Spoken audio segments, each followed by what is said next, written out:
Petugas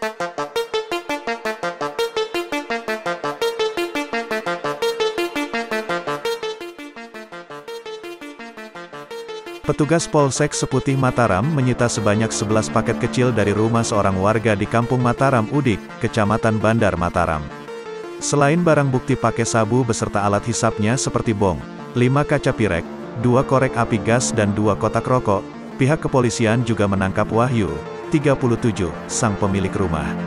Aksi penggerebekan dan penangkap pelaku Wahyu dilakukan pihak Polsek Seputih Mataram, Selasa, tanggal 21 September tahun 2021, lalu sekitar pukul 14 waktu Indonesia Barat.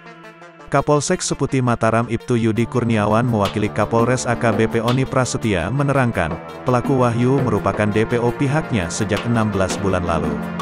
Pelaku merupakan DPO atas kasus kepemilikan dan penggunaan narkotika jenis sabu-sabu 16 bulan lalu di samping kamar mandi Balai Adat Kampung Mataram Udik, Kecamatan Bandar Mataram, kata Ibtu Yudi Kurniawan, Minggu, tanggal 26 September tahun 2021. Ditambahkan Yudi Kurniawan, pihaknya mendapat laporan keberadaan Wahyu di rumahnya di Kampung Mataram Udik, dan dilakukan penggerebekan serta ditemukan barang bukti sabu.